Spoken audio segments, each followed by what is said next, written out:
जब से आया हूँ मैं तुम 10 बार पूछ चुकी हो कैसी लग रही हो, बता तो दिया। बहुत अच्छी लग रही हो, गजब ढा रही हो, बिजलियां गिरा रही हो। कि मैंने तो अब साड़ियाँ पहननी छोड़ दी हैं। पहले बहुत शौक था, मगर ट्रंक भरे हुए पड़े हैं साड़ियों से। और आज नवीन भाभी को कह रही है कि सारी की सारी साड़ियाँ ले लो मेरी। जब उस दिन मैंने आपसे पूछा था कि मैंने पहली दफा साड़ी पहनी है, बताएं रही हूँ, तो तारीफ का एक लफ्ज भी नहीं फूटा गया आपके मुंह से। और वो तुमसे उम्र में छोटा है और ये जोड़ी बिल्कुल बेजोड़ लग रही है। नाज़रीन, आप देखेंगे कि बुशरा की मेहंदी वाले दिन मुसरत की माँ अपनी बड़ी बहू को कहती है कि नवीद, मैंने भी बहुत साड़ियाँ पहनी थी, अब मेरा दिल नहीं करता साड़ियाँ पहनने का। अगर तुम्हारा दिल करता है साड़ियाँ पहनने का तो मेरे बक्से भरे हुए पड़े हैं, जो मर्जी है तुम साड़ी निकाल कर पहन सकते हो। ये जब वो आपस में बातें कर रही होती है तो वहाँ पर शमा भी ये बात सुन लेती है और फ़ौरन उनके पास आ जाती है और कहती है कि जब मैंने आपसे पूछा था कि मैं आपकी साड़ी पहन सकती हूँ तो लेकिन आपने तो मुझे आगे से कुछ भी नहीं कहा कि पहन लो, और आज आप नवीन भाभी को कह रही हैं कि ये साड़ी तुम पर अच्छी लग रही है और जो भी साड़ी पहनी हो तो मेरी निकाल कर पहन सकती हो। ये बात क्या है, बात है, आपको तो नवीन भाभी ही अच्छी लगती है, मुझे तो आप बिल्कुल पसंद नहीं करते, क्योंकि आपके बेटे ने मुझे पसंद किया था ना, इसीलिए आप मुझे पसंद नहीं करते। तो उस पर वो आगे से सरद की माँ कहती है कि कैसी बातें कर रही हो, तुम्हें क्या हो गया है शमा, मैंने तो इसको सिर्फ ये कहा है कि अगर इसको साड़ियाँ अच्छी लगती हैं तो ये मेरी भी पहन सकती है, क्योंकि अब मेरी उम्र हो गया, मैं अब साड़ियाँ नहीं पहनती। ये कहकर वहाँ से शमा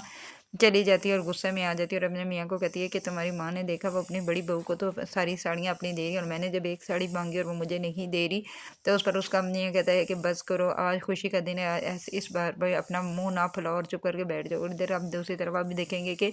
जब मुसर्रत तैयार होकर आती है तो वहाँ पर बबलू भी आया होता है, उसको देखकर वो बहुत ही खुश हो जाती है और उसके साथ हंसी मजाक करना शुरू हो जाता है और बार बार उससे पूछती है कि मैं कैसी लग रही हूँ। तो उस पर आगे से वो भी कहता है कि तुम बहुत ही अच्छी लग रही हो, मैं तुम्हें कितनी बार बताऊँ कि तुम गजब उठा रही हो, तुम हर एक पर बिजली गिरा रही हो, तुम्हें देखकर तो जैसे आसमान नीचे आ गया हो, तुम बहुत ही प्यारी लग रही हो। तो वो कहती है कि मैं भी तो यही कह रही हूँ कि मैं बहुत ही प्यारी लग रही हूँ। ये सब कुछ उसकी माँ देख रही होती है और जब वो उसे बुलाती है मुसरत को अपने पास और कहती है कि मुसरत, ये जोड़ी बिल्कुल भी अच्छी नहीं लग रही, तुम्हारी और उसकी उम्र में ज़मीन आसमान का फ़र्क है, इसलिए मैं तुम्हें कह रही हूँ कि तुम इसके प्यार में मत फंसो और तुम इससे साइड हो जाओ। तो उस पर वो कहती है कि कैसी बातें कर रही हैं अम्मा, आप तो मुझसे जलती हैं, शुक्र नहीं करते कि मेरे लिए भी कोई रिश्ता आ रहा है, वो छोटा है कि बड़ा है, लेकिन वो मुझे पसंद करता है, उससे मुझसे खुद ही शादी का वादा किया। तो उस पर उसकी माँ कहती है जो मैं कह रही हूँ, मैंने जो कहना था मैं कह चुकी हूँ, इसलिए मैं तुम्हें समझा रही हूँ कि तुम इससे ज़रा दूर ही हो जाओ तो बेहतर है। तो उस पर आगे से सरल कहती है कि अम्मा तुम बस ही करो, तुम तो मुझसे भी जलती हो, तुम तो यही कहती हो ना कि मेरी शादी ना हो, लेकिन तुम जानते नहीं हो कि बबलू मेरे साथ कितना प्यार करता है, वो तो मेरे पे जान छिड़कता है। इसलिए उसकी माँ परेशान हो जाती है और कहती है कि इस मुसरत को कौन समझे, मुसरत